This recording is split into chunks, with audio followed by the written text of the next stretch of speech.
Kalau misalnya nih teman-teman nggak ngerasa kayak kalau ke psikolog atau psikiater atau ke konselor itu gue gila, nggak juga. Tapi kalau memang kalian dalam mental breakdown, sometimes breakdownnya aja tuh nggak kelihatan. Ini kan nggak kelihatan. Cara ngeliatnya gimana? Ada namanya 4D teman-teman semua. Tak hanya sebagai konselor muda, Sasha juga mengasah talentanya sebagai content creator, penulis buku self-improvement, dan juga menjadi aktivis kesehatan mental. But who would have thought that her deep passion for mental health actually started with her love for art? Dengan cinta dan rasa, Sasha dapat melihat keindahan seni dalam kompleksitas perilaku manusia. Gimana sih Kak memaknai tanggung jawab as content creator dan pastikan membahas mental health yang itu harus di backup dengan scientific, backup dengan knowledge dan experience yang Kak Sasha punya di tengah-tengah tuh sekarang toxic positivity dan uncertainty lah gitu.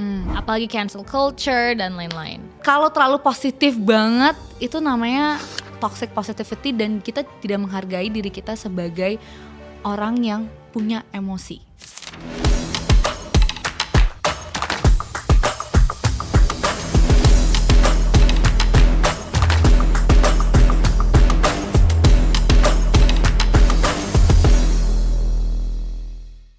Hey everyone, welcome to the Coolest Expert Podcast. Aku Aksana yang akan ajak kalian into the journey to finding the X of your life. Kali ini siapa ya the expert in the house? So let's welcome Kak Sasha Safa Bustami. Halo. Thank you so much Kak Sasha for being here. Thank you so much for having me. I'm gonna ask you so many questions pastinya, and kita melihat judulnya adalah The Coolest Expert Podcast. Jadi harusnya Kak Sasha sudah mendapatkan sedikit kisi-kisi bahwa aku clueless terhadap kehidupan ini. Oke, everyone. So, iya. Jadi di sini kita harap bisa mendapatkan point of view Kak Sasha selain sebagai expert atau profesional di bidang Kak Sasha, tapi juga secara sedikit counseling sedikit-sedikit lah tentang pasti banyak anak-anak muda di luar sana yang lagi bimbang di persimpangan hidup mereka kan Kak Sasha, dan pastinya Kak Sasha udah ketemu banyak sekali orang dengan bermacam-macam background fase kehidupan, jadi bisalah nanti sedikit counseling gratis gitu ya di podcast ini. Kita diskusi bersama ya. Yeah. So thank you so much Kak Sasha.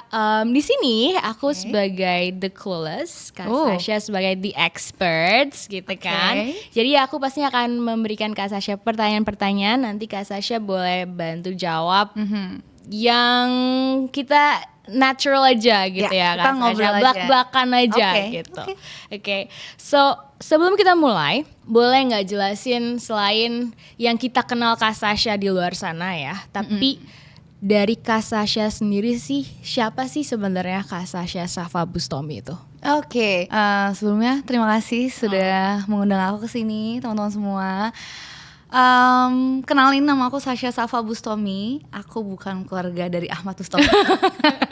Oke. Disclaimer ya. Disclaimer. Mungkin teman-teman di luar sana mengenal aku di berbagai bidang gitu ya. Pertama dari psikologi, karena aku lulusan psikologi, lalu sekarang aku menjadi counselor dan menjadi mental health activist atau mental health content creator gitu. Tapi first of all, aku tuh memulai karir di media sosial gitu ya, itu tuh dari seorang penyanyi sebetulnya. Iya, jadi berarti Kak Sasha nyanyi? Iya, I do. Gitu. Banyak multi talent ya. Iya, kayak memang awal dasarnya tuh dari seni. Justru masuk psikologi pun karena aku ngeliat manusia tuh kayak seni gitu. And then kalau ditanya aku siapa lagi, aku seorang istri juga gitu ya. Sudah hampir 2 tahun, tapi pacarannya 5 tahun gitu, jadi cukup lama mengenal. Seorang istri iya, seorang anak iya gitu, dan seorang kakak dari 2 adik gitu. Apa lagi yang mau ditahu ya? Kalau dengan banyaknya Kak Sasha yang tadi Kak Sasha bilang, yang paling ini Kak Sasha banget, itu apa? Is it mental health activist? Is it content creator? Karena kalau content creator, do you wanna stick to mental health gitu kan? Atau you can do other things gitu kan? Mungkin beauty, you're very pretty by the way. Jadi thank you. Jadi apa nih yang paling Kak Sasha banget? Aku tuh orang seni yang suka bercerita udah. apapun bidangnya, Yeah. apapun yang aku lakukan, di balik itu adalah aku berseni dan aku bercerita. Ini lumayan banyak keywords di podcast kali ini Yeah. karena kita ada kata tadi psikolog, ada kata counselor, ada kata Yeah. mental health, ada kata social media, Yeah. content creator, and then seni. Nanti jadi banyak yang Kak Sasha bisa share ya. Yeah. Karena penasaran juga tuh, how did you end up, maksudnya dari seni, terus kok bisa apa sih benang merahnya Benang tuh merahnya. gimana sih Kak Sasha Ke dari sekarang seni? jadi psikologi. Iya. Abis itu jadi aktivis and then sosmed gitu. Apa tuh benang merahnya? Oke, benang merahnya. Ini long story short aja ya. Intinya tuh karena dulu aku memang full di seni dan aku tuh sebenarnya sekolah tuh bukan anak yang kayak aku mau dapet 100, enggak. Aku bukan tipe anak yang pendidikan formal banget, enggak sama sekali. Jadi full aku bernyanyi, aku berseni, mau nari, nyanyi, ngelukis semua aku lakuin. Tapi memang ada satu tuh yang membuat aku tuh sadar kayaknya aku harus ada satu hal yang aku kuasai tapi itu science based. Cuman apa ya yang aku tuh kalau belajar gak akan bosen. Gak akan bosen, malah aus terus, literally aus terus. Dan emang harus aku ngeliatnya tuh sebagai seni dan mencari. Karena seni is not science, right? It's a bit more like feelings nggak sih? Betul, tapi sebenarnya juga berkaitan kan dengan neuroscience dan segala macamnya gitu. Akhirnya tuh menemukan psikologi sebenarnya agak lucunya mamaku sih yang ngelihat kayak kamu tuh ke manusia tuh sangat deeply feels deeply, terus juga tipe anak yang juga cukup sensitif, empatia besar, suka ngobrol juga. Coba deh pikirin, mau gak masuk psikologi itu di kelas 1 SMA. Tadi 1 SMA tuh aku masih pengen, aku pengen sekolahnya music scoring aja gitu. Kayak kalau gak music scoring aku mau jadi designer aja. Jadi very seni lah gitu, sangat seni gitu. Sampai akhirnya aku menyadari ketika aku nonton film Split. Oke, langsung hardcore nih Langsung ya hardcore. psikologinya. Di situ I don't know why kayak ini seksi sih. Kayak aku jadi aus gitu. Oh my god, itu akan ada pertanyaan nanti di Iya. Maksudnya haus tuh dalam arti ternyata aku ngeliat problem manusia justru jadi kayak bukan teka-teki doang, kayak perjalanan gitu loh, perjalanan dan juga bukan hanya tantangan, kayak seru aja gitu. Jadi menerima kayak kan kalau orang curhat pasti dengan masalahnya. Justru menurut aku kayak that's the art of human. Manusia tuh nggak ada yang pasti, ya kan? Manusia tuh aneh-aneh, bahkan seburuk-buruknya manusia tuh menurut aku tetap baik gitu, tetap masih ada baiknya untuk kita petik dan analisa. Jadi aku ngeliat manusia tuh kayak seni, kayak ngelukis abstrak, kayak kalau ketiap ada orang kayak gini, berarti kenapa ya dia gini. Jadi banyak banget pertanyaan di kepala. Disitulah akhirnya memulai masuk psikologi dan udah tahu aku pengen banget jadi clinician, entah itu jadi psikolog. Later aku jadi psikolog atau aku jadi konselor dulu atau apapun itu, ya udah aku mau terjun di sini karena ini adalah other side of seni itu sendiri gitu. This is art. For me this is art. You? Karena emang orang beda-beda ya Kak. Gitu. Dan so many variables di setiap orang. Betul. Oke, aku rada ini sih, memang kalau nonton film Split itu kan, Iya. it's something yang unpredictable, Aha. tapi still predictable gitu loh. Oke. Kayaknya aku melihat, tapi itu yang membuat menurut aku psikologi atau psikis atau mental health yang setiap orang bisa merasakan hal yang sama tapi berdampak sangat berbeda. Betul. Gitu kan. Just like I think ya mau itu musik atau mau itu gerakan tari atau lukisan. Sekarang aku udah sedikit melihat sih.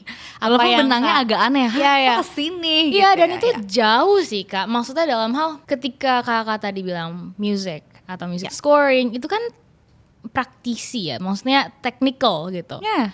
And then you're not doing music. Are you still doing music now? I do still, tapi bukan yang kayak seriously recording dan lain-lain. Tapi aku tetap bernyanyi di beberapa tempat kayak weddings, events, corporate events gitu.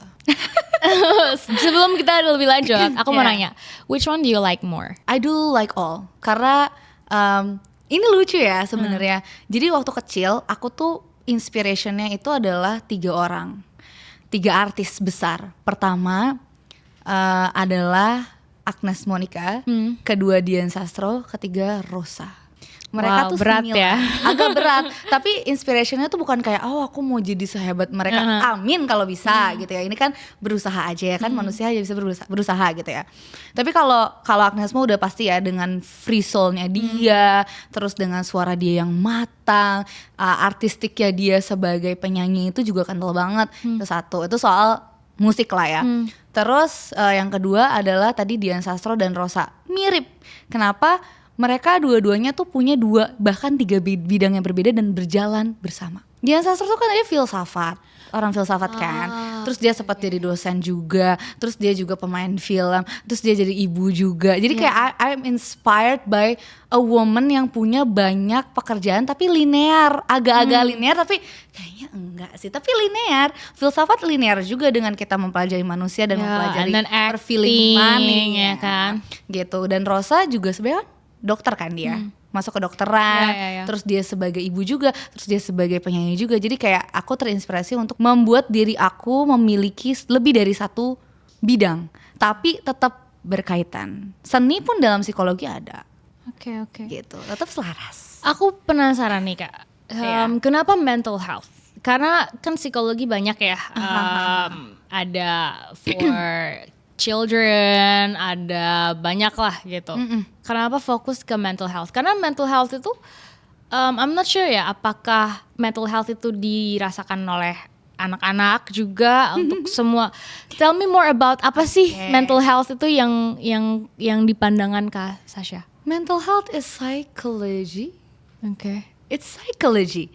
Jadi sebenarnya mental health itu adalah payungnya kesehatan mental, kesehatan jiwa. Psikologi kan mempelajari manusia, kejiwaannya manusia gitu ya, ibaratnya ya. Bahasa simpelnya, mempelajari perilaku, mempelajari cara pola pikir, mempelajari bagaimana manusia itu merasakan gitu. Jadi kesehatan mental adalah psikologi itu sendiri, Kak. Gitu. Dan bidang yang tadi dibilang kayak kenapa nggak memilih untuk fokus kepada anak-anak. Anak-anak punya kesehatan mental juga kok. Semua manusia, mau itu anak, remaja, dewasa muda, dewasa tua, mau dewasa matang, lalu lansia, itu semua punya yang namanya kesehatan mental. Sama anak kecil punya kesehatan fisik kan, bisa sakit fisik kan. Sama anak kecil juga punya kesehatan mental dan bisa memiliki gangguan kesehatan mental. Jadi itu payung sebenarnya. Itu kapan momen atau apa yang membuat Kak Sasha tuh kayak oke, gue mau jadi aktivis kesehatan mental? Sebenarnya dari awal kuliah itu, kan kalau awal kuliah kan kita masih belajar dan segala macam kan. Masuk di semester 4 dan 5 udah penjurusan. Di kampus aku di Atmajaya. Nah, Atmajaya tuh punya penjurusan kan. Aku milik klinis. Dari situ sih sebenarnya diajak project untuk bisa bikin video, untuk bisa involve di art therapy dan segala macam dengan psikolog juga ya. Jadi aku ngerasanya aku lulusan psikologi dan memang mau fokus ke clinical, mau itu jadi psikolog ataupun menjadi konselor atau menjadi praktisi. Karena praktisi ya psikologi itu banyak loh. Ada trauma healing practitioner, ada mindfulness practitioner, ada banyak banget. Kita tuh kaya banget sebenarnya. Ada art practitioner juga, art therapy practitioner gitu. Jadi aku ngerasanya ketika aku punya ilmu, kenapa tidak dibagikan, kenapa tidak diamalkan? Kalau pakai bahasa agama kan amalkan ya. Kenapa tidak kita amalkan, aku amalkan ke orang-orang sekitar. Ya kalau dulu kan oke lah jadi volunteer dulu, jadi co-fasil dulu dan segala macam. Terus apakah aktivis itu harus turun ke jalanan banget? Enggak juga. Dengan membuat konten dan raising awareness buat konten yang bukan untuk menjadi konten kreator pun itu udah menjadi aktivis sebetulnya. Kalau mau nge-cult diri sendiri sebagai aktivis ya, karena kita senang dan eager tuh ya udah racing terus. Pokoknya kalau ada apa-apa, kalau misalnya mau merayakan Hari Kesehatan Mental Sedunia, Hari Peringatan Bunuh Diri Sedunia atau apa, semuanya diperingati bareng-bareng, itu udah aktivis sebetulnya. Atau sekadar mendengar cerita dengan baik dan menolong teman ketika dia butuh, itu juga bisa kok. Kalau misalnya mau dibilang kayak ya aktivis, gue advocate juga, gue berbicara juga gitu. What do you think, how good are we in our mental state dengan apalagi sekarang dengan perkembangan zaman ya. Dan ini udah banyak banget, ini udah mungkin udah ngomongin lebih ke substansi ya obrolannya. Tapi udah banyak sekali cases Ya. anak-anak muda, anak-anak kecil sebenarnya yang sudah merasakan bullying atau ya itu tadi kesehatan mental yang ternyata tuh kita baru aware anak-anak merasakan itu juga gitu. Padahal kita kira itu cuma buat quarter life crisis ke atas gak sih? Ya kan? Yeah. Nah, menurut pandangan Kak Sasha, mungkin bisa kita lebih small kan di Indonesia gitu atau Jakarta lah gitu. State kita gimana sih Kak mental health kita ini? Apalagi anak-anak yang apa-apa tuh langsung komen ya kan, netizen segala macam. Anak-anak atau mau Kita ke in dewasa? general. Aku menyebut diri aku anak-anak. Kita semua maksudnya. Oh, oke. Ini kita harus baca data sih sebenarnya. Cuman kalau Are we in trouble itu loh? Are we in trouble? Sejak ada social media kita jadi ada trouble tambahan. Intinya kesehatan mental itu bisa keganggu tuh dengan banyak faktor. Biasanya kan kalau di medsos kita ngeliatnya karena dia punya trauma masa kecil dengan keluarganya atau orang tuanya. It's more than that. Bisa juga dari sekolah, bisa juga dari game. Kita sudah sangat digital sekali kan.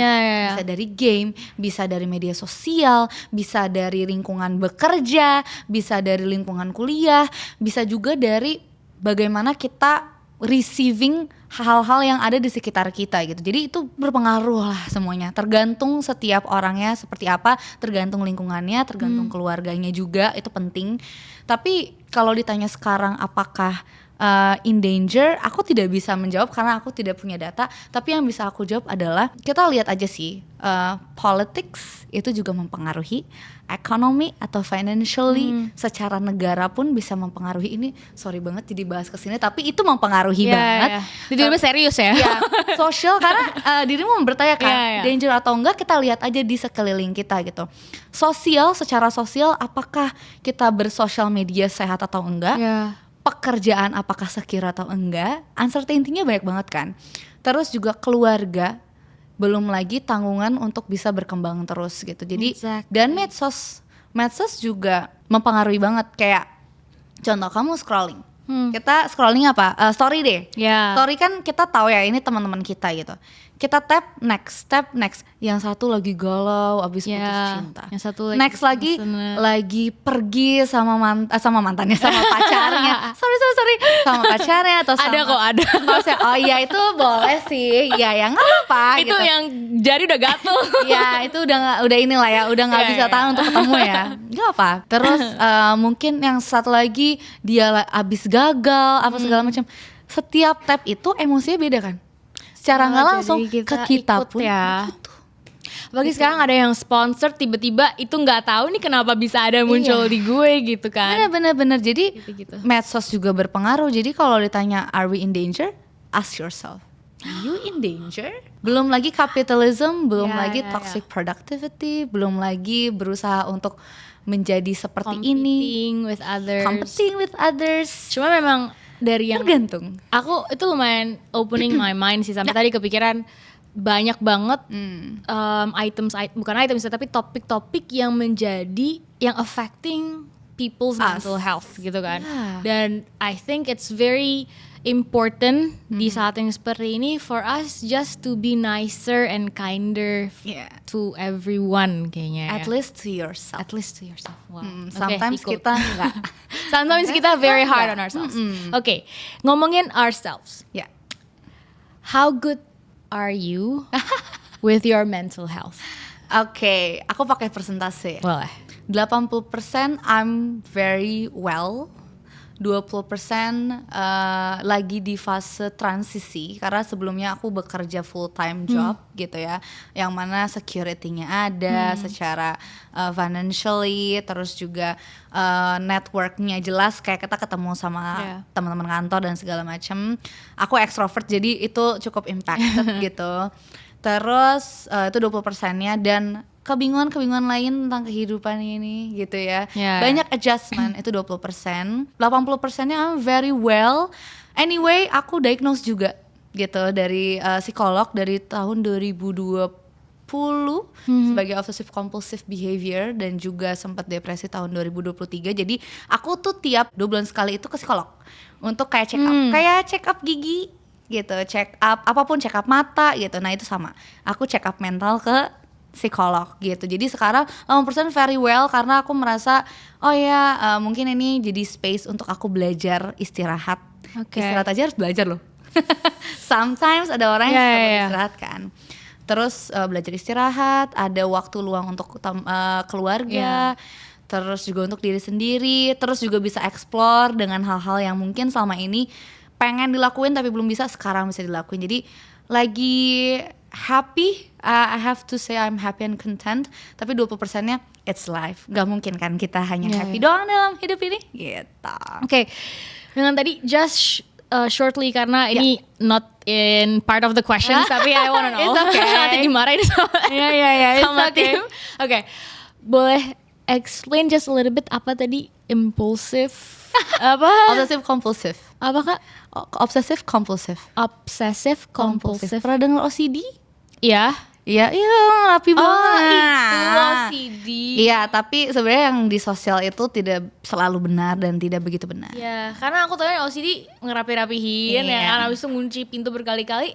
Is it like that or not? Intinya kita yang punya obsesi kompulsif itu terobsesi pada 1 sampai 3 hal atau bisa banyak. Kayak aku ada behavior ya, which is ada perilakunya. Gitu, ada ritualnya. Dan kompulsi itu berkali-kali. Jadi dia terobsesi melakukan sesuatu terus berkali-kali dengan hitungan tertentu. Beda-beda, ada yang dia ketertataan, ada yang kerapihan, ada yang ketersusunan, ada yang kebersihan, ada yang juga dia dalam kepalanya sendiri. Intinya harus dengan clue, ini gak clueless tapi dengan clue cemas. Tidak melakukan itu sekian kali akan rasanya cemasnya tuh bukan kayak cuman cemas doang, enggak, bukan perfectionist doang ya, kita perfectionist tapi more than that karena kita ada cemas. Cemasnya agak aneh, misalnya kayak nanti kayak besok aku bakal yang aneh deh. Kayak aku dulu tuh kalau waktu dulu ya pas awal-awal aku ngikut sepatu tuh harus rata terus gitu deh. Jadi ada caranya sendiri. Kalau enggak aku ngerasa kayak besok aku akan sial dan aku akan nangis harian. Aneh kan? Oh iya. Ya, tapi sekarang gak aneh sih, tapi ya oke. Ya, banyak ada orang ngerasa kayak kok aneh banget, kayak aku keramas harus di hari apa, pakai baju ada code-nya sendiri, setiap hari itu beda-beda gitu. Karena aku kenal si OCD, maksudnya karena kan disingkat-singkat ya Kak, tapi ketika itu dipanjangan panjang banget kan. Ya, intinya dia terobsesi dan kompulsi kompulsif. berkali-kali gitu. I see. Dengan ada kadar kecemasan tertentu. You talk about how you went to you go to psikolog sekali sebulan ya, apa tadi? 2 bulan sekali. 2 bulan sekali, sorry. Yeah, it's okay. Short term memory kayak ini. It's okay. 2 bulan sekali. Understandable. How important is it, do you think? People, ini biar kita raising awareness kalian ya. Karena tadi kau bilang itu just like going to the dentist and all of that. Ya. Berapa penting sih, karena orang merasa that's what friends are for, you know. Mendingan gue ngobrol sama lu, temen gue ya kan. Jadi ya gratis gitu kan. Tapi seberapa penting sih bantuan atau support dari profesional? Dan do you need to be in a state where you are feeling something very hard gitu kan, misalnya lagi down banget, yang going through depression and then you go to psikolog, atau just in general actually going to psikolog is also, you know, needed gitu. Ini aku bukan hanya memberi pencerahan ya. Banyak orang yang ngerasa bahwa gue punya teman baik, teman-teman gue semua supportive. Akhirnya gue nggak butuh deh orang-orang lain ataupun expert yang bisa menangani gue. Kalau memang kondisinya itu daily story, kayak misalnya aduh gue tuh lagi berantem nih sama pacar gue, berantemnya masih berantem lucu, bukan ada terjadi toxic relationship atau mungkin abusive secara verbal atau enggak, itu ke teman nggak masalah gitu. Tapi kenapa harus ke profesional? Sesederhana ketika kita ngerasa udah bingung banget harus ngapain dan bingung banget mau cerita ke siapa, kalau ke temen ya bisa. Sometimes temen kan bias, dia cuman kayak menyemangat, ya udahlah semangat lah lo, ya udahlah sabar aja, atau kayak karena bingung juga kan. Iya, ngomong apa. Sometimes temen nggak bisa memberikan respon-respon yang sesuai dengan kebutuhan kita gitu. Jadi ke psikolog atau konselor atau psikiater pun itu tuh sesederhana ya udah, kalau ngerasa lagi kenapa-napanya bingung dan stres, masih stres biasa aja, kalau emang mau cerita aja ke psikolog, cerita aja ke konselor, cerita aja ke psikiater. Itu bedanya apa sih Kak? Bedanya. Iya. Oke. Psikolog, counselor, psikiater. Nyebutnya bingung. Oke. Nah, aku selesaiin dulu yang tadi ya. Karena gini, kalau misalnya nih teman-teman nggak ngerasa kayak kalau ke psikolog atau psikiater atau ke konselor berarti gue gila, nggak juga. Tapi kalau memang kalian dalam mental breakdown, sometimes breakdownnya aja tuh nggak kelihatan, ya kan? Kalau kita luka, kegores, kebeset, kelihatan merah atau baret gitu ya. Ini kan nggak kelihatan. Cara ngeliatnya gimana? Ada namanya 4D teman-teman semua, gitu. Wow, oke. Ya, ada 4D ya teman-teman semua ya. 4D. Pertama adalah distress, stres yang ujungnya tuh nggak baik, misalnya jadi kayak menyakiti diri sendiri, atau mungkin sesederhana nangis terus-terusan, atau sesederhana nggak bisa berfungsi. Lalu ada dysfunction tuh literally nggak bisa berfungsi, nggak bisa sekolah, nggak bisa kuliah, nggak bisa kerja, atau kayak kerja tuh agak angot-angotan banget, itu bisa langsung pergi. Ketiga adalah deviant itu tidak menyatu kepada realita. Ada halusinasi tapi kita tidak sadari, atau nggak nyatu aja, kayak ngawang terus kemana-mana, isi kepalanya kayak ada 1000 biji pikiran gitu. Dan halusinasi kan lebih psikotek lain-lainnya gitu ya. Terus ada yang namanya dangerous, yaitu melakukan hal-hal yang berbahaya untuk diri sendiri ataupun ke orang lain. Temen berfungsi tapi nggak tahu tuh temen 4D itu tadi kan. Gitu. Dan pastinya kalau ke profesional bisa kasih step by step.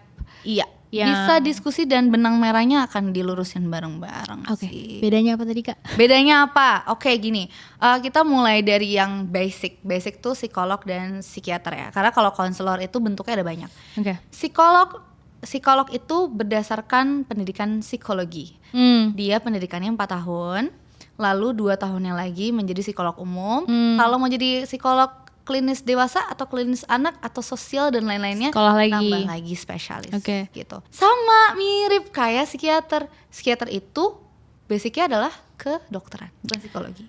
Oh my god. Dokter kejiwaan, itu namanya psikiater. Berarti dia sekolah dokter, kedokteran. Dia dokter, dia esket dulu, jadi dokter dulu, lalu nanti kan ada koas bla bla bla segala macam, spesialisasi kemana? Dokter kejiwaan, itu dia psikiater. Ini yang kalau di film Grey's Anatomy ya kayaknya ya. Terus ada yang siapa sih bapak-bapak itu yang dia bisa membedakan apakah fisiknya itu bergantung juga impacting dari psikologinya si pasien. Iya, gitu. Nah, psikolog dan psikiater temenan baik. Kenapa? Psikolog gak bisa ngasih obat kecuali dia ada certification atau ada pendidikan lainnya lanjutan. Kalau psikiater itu memperbolehkan memberikan obat. Kenapa? Karena satu, dia dari kedokteran, kedua memang expertnya, dan yang ketiga memang kegunaan psikiater itu untuk bisa meredakan fungsi otak yang mungkin dia terlalu spiking atau terlalu low, atau mungkin ada permasalahan psikotik dan lain-lainnya, untuk stabilize, untuk dia di stable gitu. Counselor Kak? Nah, counselor very shortly. Shortly, I know, it's fine. Jadi kalau counselor, karena aku counselor kesehatan mental, kenapa aku bilangnya itu, karena satu, aku lulusan psikologi. Sebenarnya lulusan psikologi udah bisa jadi konselor, tapi aku memilih untuk jadi harus certified dulu agar kalau ngambil praktek lebih afdol gitu ya. Nah, ada konselor kesehatan mental, ada konselor sekolah. Intinya kalau konselor kita tidak bisa mendiagnosa. Jadi permasalahannya bisa berat, tapi nanti kalau misalnya ini udah nggak bisa di kita, itu nanti di refer lagi ke psikolog, either ke psikolog atau ke psikiater sesuai dengan kebutuhan gitu. Kan kakak pasti mendengar banyak sekali cerita orang yang begitu beragam, dan pastinya you have to, pasti ketika mendengar itu it can impact you, right? Mungkin bisa jadi. How do you protect yourself supaya kakak tetap stable, ya kan? Dan pernah nggak sih ada momen dimana kayak gue nggak bisa dengerin dulu nih cerita-cerita orang karena I have to focus on myself first gitu. gitu. Oke, jawabannya yang kalau yang terakhir pasti ada gitu. Makanya penting ketika kita minimal kita anak psikologi aja kan suka diceritain sama orang kayak di aku mau cerita dong. Aku punya temen psikologi itu bener-bener renting kan. Iya. Sebenarnya kita dari dulu tuh diajarin untuk tahu batas. Kalau misalnya keadaannya kita nggak bisa banget untuk mendengarkan cerita atau kita gak usah mendengarkan cerita deh, kita nanggepin orang basa-basi sometimes ada kan yang emang udah nggak ada energi gitu. Nah bagaimana dengan praktisi? Jadi harus tahu batas. Kalau kita emang bener-bener lagi nggak oke, mending antara di reschedule, di cancel. Kayak aku nih pernah kayak gitu. Aku bilang boleh nggak ya kita reschedule di besok karena ya aku kasih tahu alasannya karena hari ini ada apa-apa segala macam yang emang alasan diplomatis aja ya gitu. Gak usah, mereka nggak usah tahu kita kenapa gitu. Sebagai konselor tuh memang harus tahu batasannya. Apakah itu affected cerita-cerita orang atau klien kepada aku sebagai konselor? Jawabannya bisa affected karena ada namanya istilah secondary trauma. Oke. Gitu. Kayak kita, contoh ya, kamu klien aku, kau punya sebuah trauma atau permasalahan yang very very deep gitu ya. Terus kamu bercerita dengan aku, bukan berarti aku jadi bias, enggak. Tapi sekarang aku berempati dengan kamu, itu tuh bisa jadi kayak aku too deep untuk sangat-sangat berempati, lalu kayak jadi kepikiran, oh nih aksennya gimana ya, dan segala macam. Justru aku bisa juga jadi emosional dengan apa yang terjadi dengan kehidupan kamu dan cerita atau problem kamu gitu. Jawabannya apakah psikolog atau counselor boleh seperti itu? Sebenarnya diusahakan jangan sampai, karena kan itu jadinya bias emotion, tapi tidak bias ke dirimu, enggak. Kita tetap profesional, tapi ke kitanya kan jadi tidak sehat kan. Dan kita harus heal. Apalagi banyak kan, nggak cuma satu. Dan gitu. itu harus heal ourselves juga loh gitu. At the end of the day. Cuman kalau di aku, alhamdulillahnya belum pernah sih. Gitu. Jadi aku tuh bukan teknik ya, taktiknya aku adalah sebelum aku akan mempersiapkan diri dengan breathing exercise and everything. Terus aku sesi. Setelah sesi aku punya mindset, sesi atau permasalahan itu hanya dalam sesi. Setelah itu aku kembali ke kehidupanku. Titik. Gak boleh tuh dibawa ke, gak boleh kepikiran lagi. Gak boleh lagi, gak bawa segala macam, kecuali aku mau menganalisa lagi kasusnya gitu. Berarti emang harus ada on and off button ya? Iya, beneran kayak lampu. Iya, wow. Bagus banget sih tadi tips and tricks buat teman-teman yang lagi menggeluti di dunia psikologi kan. Iya, atau mungkin teman-teman yang biasa dijadiin teman cerita, gak apa-apa loh bilang kalau kayak gue belum bisa denger cerita nih, karena gue belum ada kapasitas ya gitu. It's okay. Oke. Aku udah kepikiran. It's like kalau detektif yang kriminal gitu-gitu kan Kak, itu kan sampai dibawa tidur gitu-gitu kan. Nah kalau psikologi tuh kalau bisa tidak gitu. Oke. Next question. Di tengah Kak Sasha nih sebagai aktivis muda, cantik, keren, multi-talenta dan aktif juga di social media. Gimana sih Kak memaknai tanggung jawab as content creator? Dan pastikan membahas mental health yang itu harus di backup dengan scientific, backup dengan ya knowledge dan experience yang Kak Sasha punya. Di tengah-tengah tuh sekarang toxic positivity dan uncertainty lah gitu. Dengan toxic maksudnya apalagi cancel culture dan lain-lain. Gini ya, aku manusia, aku bekerja di social media, aku bergelut lah, aku berkarya, aku lebih suka aku bilang berkarya gitu. Aku berkarya di social media. Jadi kreator itu nggak seenak yang kalian kira. We have to be very creative all the time, period. Apalagi creator yang substansi ya gitu. Iya, maksudnya aku educator juga, bukan hanya kreatif tapi harus ada isi. Isinya nggak harus yang kayak harus yang berat banget, enggak. Tapi maksudnya isi adalah harus kredibel. Apa yang keluar dari mulut aku ini tuh kalau kepleset dikit itu tuh bisa bukan di amuk masa tapi lebih ke kok gitu pembahasannya, kok begitu bahasanya, atau bisa malah dangerous for other people gitu kan. Itu dia. Jadi satu secara sisi edukasi harus terus belajar, at least baca artikel, at least dengar orang lain, at least dengar belajar lah, intinya belajar, entah itu course atau artikel tuh paling minimal, buku itu secondary karena buku kan panjang, kalau artikel kan tiap hari lah kita baca, podcast dan lain-lain. Lalu untuk kreativitasnya ya semua content creator pasti ngerasain ini. Yeah. Semua media pun ngerasain ini. Kita tuh agak-agak restless, tapi itu dia seninya gimana caranya untuk tetap menjadi content creator yang tetap mindful. I have to walk the talk. Aku ibaratnya ngurusin mental orang lain, ngurusin permasalahan orang lain, ngurusin bagaimana mereka menjaga kesehatan mentalnya, tapi masa aku enggak? Iya kan? Dan aku kan membuat wadah mereka untuk jadi vulnerable. Why I cannot vulnerable to myself and to my audiences gitu? Iya kan? Gitu. Jadi aku juga menerapkan ke teman-teman yang ada di media sosial kayak gue lagi kenapa-napa, gue butuh break, I will say it gitu. Aku akan bilang ke mereka.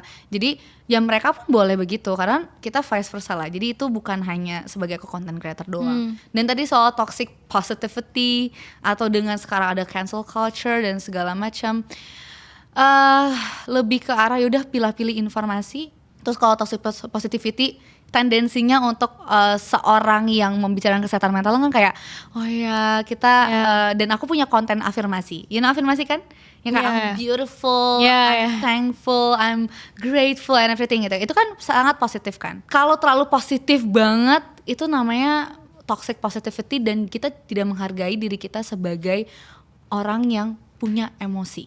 Karena emosi juga feeling bad, feeling sad is also emotion. It's a human thing. Jadi orang-orang yang memang sudah terlampau positif justru harus di-tag back kayak why? Kenapa harus selalu positif? Gak apa-apa, gak positif terus. Kita bukan robot aja bisa konslet. Apalagi kita nih yang merasakan gitu kan. Jadi itu sih sebenarnya. Dan uncertainty, I do anxious. Cause I have anxiety as well. Maksudnya aku juga punya permasalahan dengan cemas yang berbeda dengan orang lain juga gitu. Dan aku juga kebingungan kok dengan hidup. Jadi itu sih, memilah-milih dan menjalani dengan sebaiknya. Semoga hopefully. Dan gitu. Kakak itu kan sharing mental health awareness di sosmed gitu kan. Apa sih harapannya Kak Sasha atau the dream Kak Sasha? How far you can reach people? Itu tuh do you have like I don't know ya yang mental health awareness mungkin Jay Shetty yang aku pernah denger gitu kan. Is it like you wanna be someone like that mungkin di Indonesia atau bisa lagi ke international ya? How far do you aim melewati sosmed itu? Have you ever think kesana gitu? Oke, sebenarnya namanya social media kan nggak pernah pasti ya. Tapi to be sure aku suka banget sama sosmed dan ini menjadi wadah yang paling baik untuk aku jalanin. Tapi gak bisa dipungkiri gitu. Kalau misalnya aku dreamnya apa, banyak banget sih gitu. Apalagi tapi dari musisi segala macam juga ya. Maksudnya banyak banget dalam arti kayak beriringan nanti aku makin tua, mungkin aku punya anak, mungkin nanti aku menjadi lebih dewasa, aku semuanya kayak ya banyak sih. Kayak satu aku udah memiliki satu buku. Ini buku pun menurut aku kayak mukjizat juga. Bertumbuh mengenal diri sendiri. Dan aku maksudnya aku udah punya satu buku, tapi it's not enough, I know gitu kan. Aku juga masih belajar. Jadi how far setidaknya aku selalu bilang sih kesuksesan aku adalah aku bermanfaat. Menolongnya tuh bukan sekadar hanya ngobrol, tapi berkoneksinya tuh bener-bener deeply gitu. Kalau apa yang aku akan buat, semua akan aku lakukan sih. Aku nggak ada patokan kayak gue mau punya yayasan yang gimana. I would love to. Aku mau kok kalau misalnya ada salah satu dream aku adalah aku pengen punya satu wadah yang emang bukan media tapi literally wadah tempat untuk orang-orang bisa berkumpul. I don't know, mungkin bukan biro juga tapi semacam kayak a place to hub and community. Community yang emang mungkin bukan hanya ngobrolin soal kesehatan mental aja tapi they wanna grow together, jadi bisa menyatukan banyak hal. Itu mungkin bigger picture-nya, tapi sederhana aku bisa bermanfaat dengan ilmu yang aku punya dan bisa menghasilkannya untuk jadi bermanfaat lagi. Jadi buat apa menghasilkan kalau nggak bermanfaat? Nice. Tuh, ini muter-muter gak sih gue ngomongnya? Benar, emang esensinya itu gitu. Iya, esensi itu. Nah, Kak Sasha kan udah psikologi dari sekolahnya background, sekarang aktivis mental health. Terus udah ketahuan nih patternnya, walaupun so many branches tadi ya. Iya. Ada seni, ada yang lainnya. Ada gak sih hal di kehidupan Kak Sasha bisa yang related or not yang Kak Sasha tuh kira gue masih clueless, atau kayak aduh gue gak ngerti nih, atau kayak any point of your life yang Kak Sasha merasa I'm clueless? Banyak banget sih, clueless tuh akan selalu terjadi menurut aku ya. Kayak tiap minggu kayak ada deh yang di clueless-cluelessin ini gitu ya. Apa tuh contohnya? Tapi pertama keluarga aku kan banyak yang orang bisnis kan. Terus aku sedang wondering kayak gimana ya kalau gue punya bisnis, tapi bisnisnya bukan based on psychology nih gitu. Karena aku rasa kayak bisa nih dieksplor, tapi gimana ya caranya? Apa ya yang bisa dilakuin? Apa ya? Ini di luar jalur dong, ini. Di luar jalur ini. Terus di luar jalur itu juga yang aku masih clueless adalah karena kan ekonomi sekarang juga lagi gonjang-ganjing dan segala macam. Nah, aku juga kayak ini aku harus belajar apa lagi ya agar bisa secure dengan kehidupan aku dan segala macam. Jadi there's so many things, tapi dua hal itu sih, business and financial. Karena menurut aku kalau bisnis itu kan kayak kreasi baru, kreativitas baru. Tapi kalau financial itu kan sebenarnya bisa menjadi stressor kalau kita tidak prepare as a human gitu. Memang beda ya kalau misalnya sebenarnya financial has a very big impact terhadap kesehatan mental. Betul. Dan itu kan kadang-kadang kita di atas, kadang-kadang kita di bawah, ya kan. Jadi kayaknya nggak semua ya, mungkin beberapa orang yang our generation juga mungkin literasi finansialnya masih kurang gitu kan. We don't know how to manage money. Maybe we can make money, but how to manage them itu kayak different. There's so many people yang masih manage. Nah, managing money juga sebenarnya berkaitan dengan stres loh. Jadi itu dia kayak aku meminimalisir. Apalagi kalau ada impulsif belanja itu terus. Apalagi kayak apa nih kira aku mau gitu. Kak Sasha udah merasakan ups and downs perjalanan Kak Sasha sebagai aktivis mental health counselor dan doing so many things, ya kan? Apa nih yang Kak Sasha bisa bilang untuk orang yang mau follow or becoming you? Would you recommend your path to those people, atau malah kayak jangan ikutin jalur gue, lo ikutin yang lain gitu? Ini bagian berkaryanya berarti ya? Iya, bisa sampai Kak Sasha di sini deh gitu. Misalnya kayak if you are into music atau memang awalnya di music, stay to music mungkin itu. Atau misalnya kayak karena Kak Sasha counselor, apakah Kak Sasha bisa bilang focus on one thing gitu? Karena kan tadi counselor banyak gitu kan, ada juga yang psikologi clinical yang anak dan lain-lain. You should focus on one thing atau gimana? Balik lagi ke personality-nya masing-masing ya teman-teman.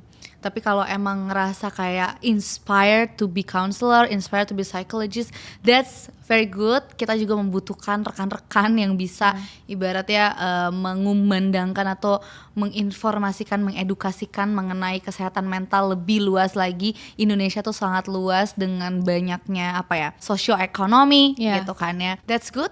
Tapi yang perlu dipastikan adalah aku melihat dari aku awal kuliah gitu ya. Pastikan ketika memang mau menjadi, gak usah jadi konselor atau psikolog deh, mau mendalami kesehatan mental dan menjadi aktivis atau advocate, pastikan empatinya cukup ataupun lebih. Karena manusia itu tuh beragam macam, manusia itu masalahnya kompleks, kesehatan mental itu kompleks, dan kita updated every single second, gitu, every second, every minute gitu, dan itu selalu update. Dan dunia selalu update gitu kan. Itu empati. Pertama empati. Karena kalau empatinya memang gak apa-apa juga kalau empatinya terlalu maksudnya kayak normal dan empati as in you care. Dan patience atau care. Empati dan simpati. Karena kalau udah jadi advocate dan aktivis berarti sudah siap untuk bisa menolong. Tapi jangan sampai kayak menolong orang yang terus kitanya enggak gitu. Gitu. Enggak gitu ya gitu. Enggak jadi careless ke diri itu enggak gitu. Care, literally empathy to everyone, tapi to yourself as well. Itu empati. Kedua adalah mau menerima segala perbedaan apapun bentuknya, seburuk apapun. Karena bayangin deh, manusia tuh kita bisa bertemu orang-orang yang jahat, orang-orang yang ngomong kasar ke kita, orang-orang yang enggak genuine ke kita, nipu lah, menjatuhkan kita dan segala macam. Bagaimana caranya kita bisa, ini terlalu puitis. Bagaimana caranya kita bisa mencintai keburukan itu? aku pun masih belajar ya, maksudnya belajar tuh literally untuk kehidupanku, bukan untuk mendengarkan. Kalau cerita orang lain, aku sudah dipersiapkan sejak kuliah, karena setiap orang permasalahannya unik-unik, bahkan ada yang sampai di luar nalar kayak gue nggak pernah deh tahu akan ada hal itu atau kepikiran untuk terjadi. Tapi untuk kehidupan sendiri dan juga orang sekitar aja, kayak bagaimana seni, nah itu seni loh, seni untuk bisa menerima enakan atau bukan kejahatan, menerima hal-hal yang negatif, sisi buruk dari hidup, sisi buruk dari diri sendiri, dan juga menerima setiap prosesnya gitu sih. Dan itu lifetime learning, cause kita bertumbuh juga. Itu there's an art seeing beyond those. Wow. It's heavy, I know. It's heavy. Nggak mudah. Kalau misalnya emang nggak kuat, bukan nggak kuat ya, kayak lagi tidak dalam kondisi prima, break. Harus benar-benar dipaksa break.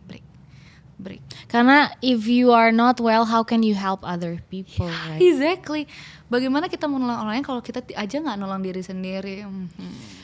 Okay, so Kak Sasha, yes. After everything yang Kak Sasha udah lakukan, Kak Sasha nih boleh cerita sedikit gak ada di tahap, tadi kan Kak Sasha baru I don't know, is it resign atau you're done with one fase di kehidupan? Yeah. And then you are dealing with a new one right now. What can you share to us about your next plan gitu? What can we expect from you? Okay. Next. Mungkin kalau misalnya next project, aku belum bisa mention. Tapi udah ada nih berarti ya. Semoga. Kita tunggu. Semoga ada dalam radar sebetulnya. Tapi yang jelas, I'm growing. I'll be growing more than now. Udah pasti. Aku selalu bilang kayak, what is your next chapter? Growing. Just growing. Karena kita nggak bisa menjanjikan misalnya, I have this project, tapi tiba-tiba ada kendala atau gimana, udah diumumin kan nggak enak ya gitu. Jadi aku ngerasa ya udah, I will be growing, I'm growing, see me growing gitu, with me, you can grow with me gitu. Terus eksplorasinya ada cukup banyak gitu ya, karena aku juga first time menjadi freelancer sekarang. Aku tidak dalam satu entity lagi. It's fun. Ngerasanya funnya karena kayak wow, banyak ya yang masih harus dieksplor. Dan big stepnya mungkin menata dan mengenal diri aku lebih baik lagi, karena aku ngerasa di 1,5 tahun ini I kinda lost sebenarnya. Lost ya.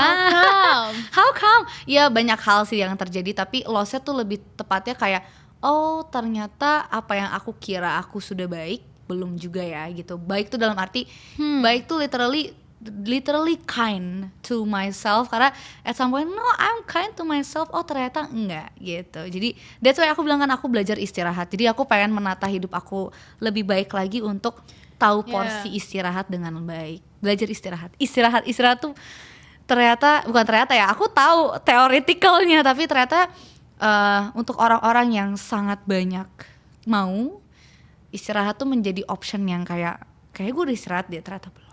Ini kayak penting deh. Ini kayak penting. Belajar beristirahat ini. How do you feel setelah Kak Sasha kapan sih you're in next new thing-nya ini kapan? New thing-nya aku belum tahu kapan karena masih proses sih sebenarnya. Oke. Gitu. And masih dalam how develop. do you feel now in this new fase? Confusing so much. Confusing, excited juga, exciting ya. Maksudnya kayak this is new, terus juga aku ngerasanya kayaknya aku akan menemukan versi diri aku yang lainnya deh kalau aku melakukan ini, creating new aja. Jadi aku emang selalu setiap tahun setidaknya aku creating something, or walaupun sederhana ya, bukan kayak harus bikin buku 3 yang atau tiba-tiba bikin podcast sebesar ini, enggak sih. Oh no, what? Amin dong. Ya kan, amin.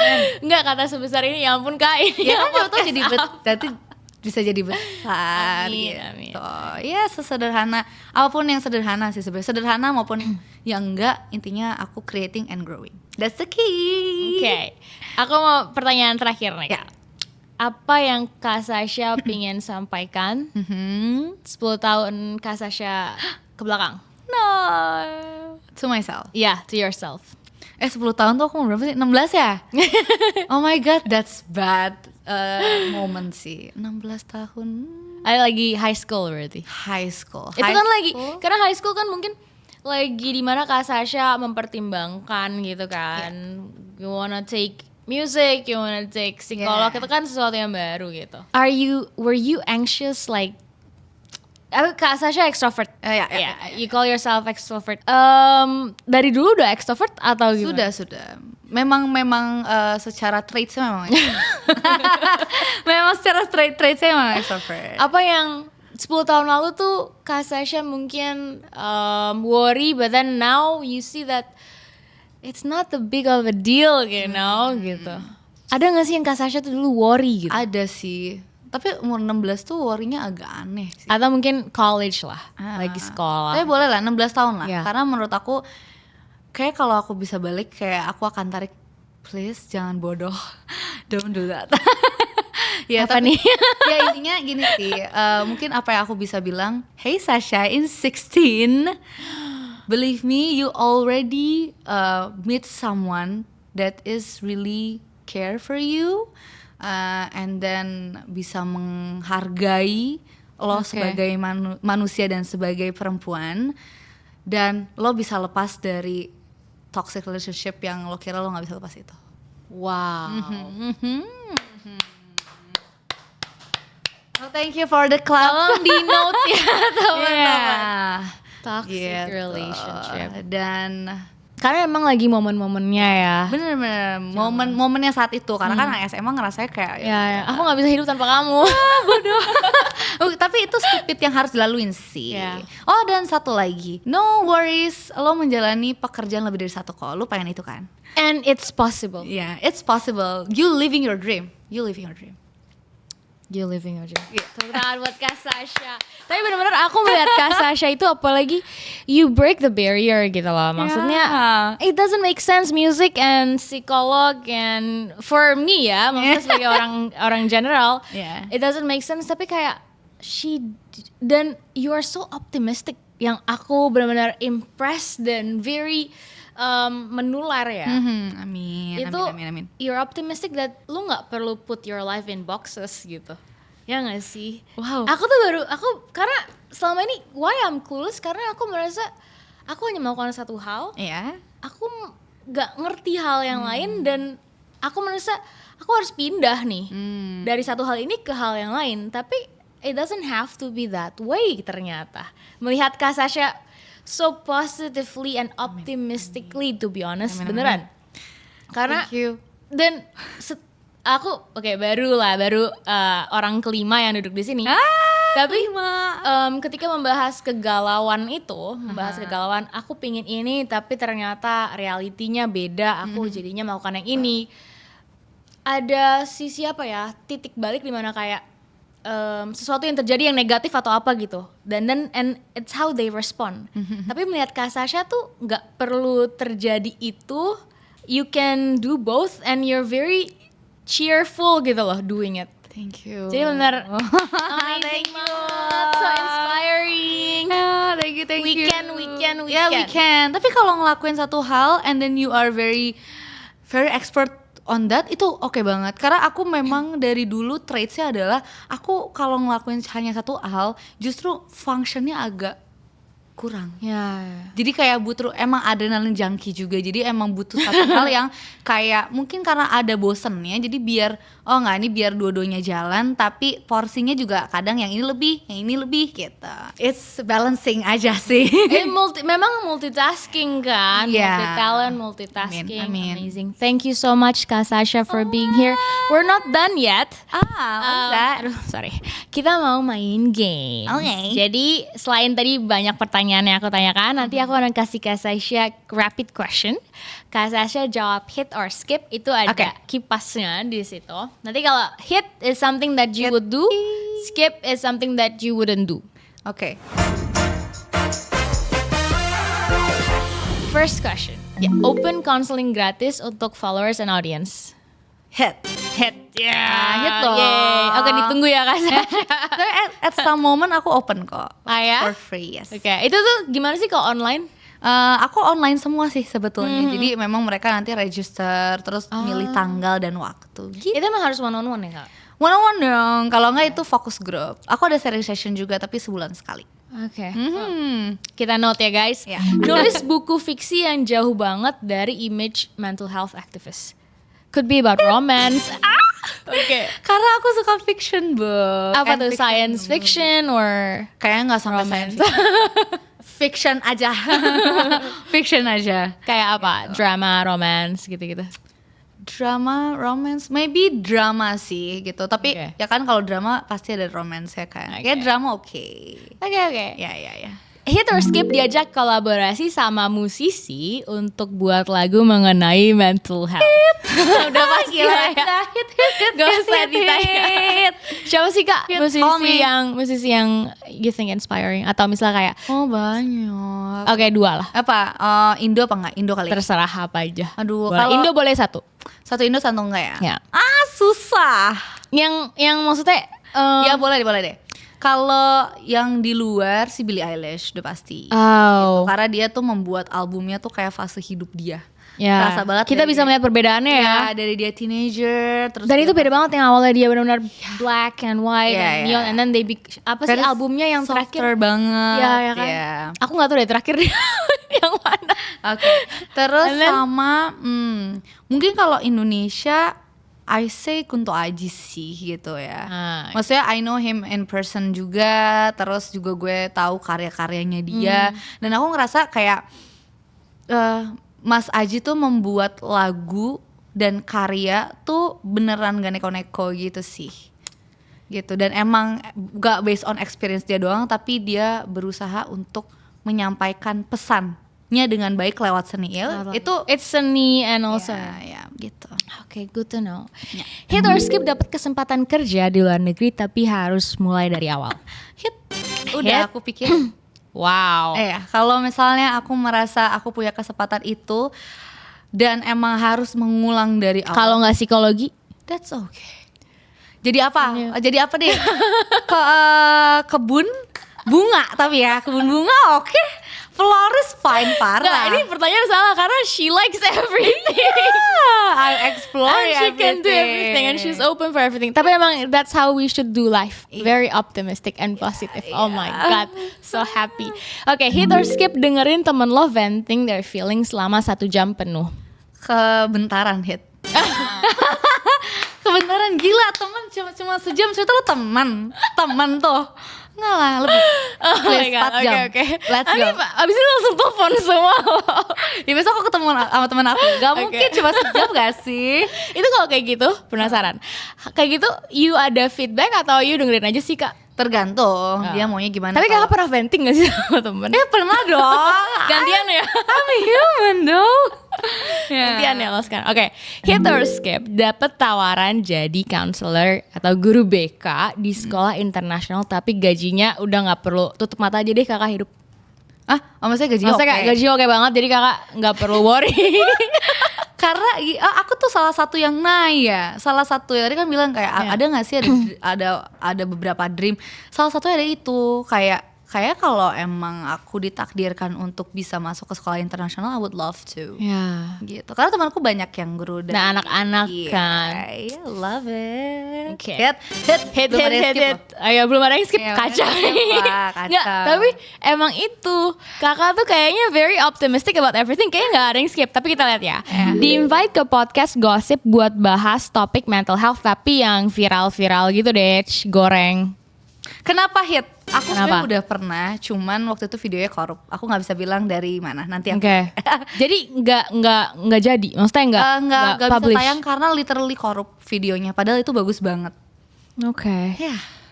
Oke. Ya. Tapi dari gosip-gosip itu ada juga awareness mental health ya? Yang Iya, karena soal toxic relationship. Jadi dari ceritaku terus dibawa di kalau bahasa kasarnya kayak digoreng, tapi kita analisa lagi pakai psikologi, pakai kesehatan mental dan lain-lainnya gitu. Hit or skip di hire jadi konsultan untuk film psychological horror atau thriller. You know what? Aku selalu penasaran gimana syuting film horor. Jadi kalau ada yang mau ngajak aku mau. Iya gak sih? Tapi horor psikologi tuh beda gitu loh Kak. Karena apalagi kalau misalnya Kakak bilang Split, habis itu Adolescence, habis itu kan bener-bener sexy for me. Kayak itu nggak mungkin hanya script writer yang menulis itu kan harus di backup dengan real thing gitu kan. Dan apalagi for actors atau actor yang memerankan itu kan bisa jadi affecting them psychologically dan mentally juga, pastinya butuh bantuan. Itu harus latihan sih mereka. Ya, dan support apa sih tadi counselor dan gitu, psychologist untuk bisa membantu membuat barrier itu gitu kan. Kak Sasha, thank you so much for being here. Tepuk tangan untuk Kak Sasha. Makasih. Dari tadi gak ada yang skip, itu hit semua karena memang very positive dan aku rasa yang ada di sini tersebar semua energinya. Amin, teman-teman. Semoga Kak Sasha, iya dong. Emang Kecuali yang itu sih tadi bagian kerja terlalu too much. Abis ini kayaknya langsung kakek kita harus evaluasi. Gitu, tapi energinya kerasa banget. Aku bener langsung hype banget. Padahal ini udah at the end of the day ya Kak ya. But it's very nice talking to you. Thank you so much. Extrovert or not, but you have very positive energy. Amin. Ya, semoga selalu terpancar, tidak pernah redam. Amin. Dan semoga bisa reach-nya semakin banyak lagi orang yang bisa tersentuh dan terinspirasi dari Kak Sasha. Thank you so much for being here. Dan semoga teman-teman yang di luar sana udah mendengar cerita Kak Sasha jadi terinspirasi dan bisa mengupgrade diri kalian dan value diri kalian. So thank you for tuning in. Thank you Kak Sasha for being here. Thank you. Kalau kalian suka video ini, jangan lupa untuk di like, subscribe, dan juga turn on notification. Dan kalau ada pertanyaan silahkan taruh di komen biar Kak Sasha bisa konseling langsung. Oke, thank you guys. Siapa lagi ya next expert? Bye.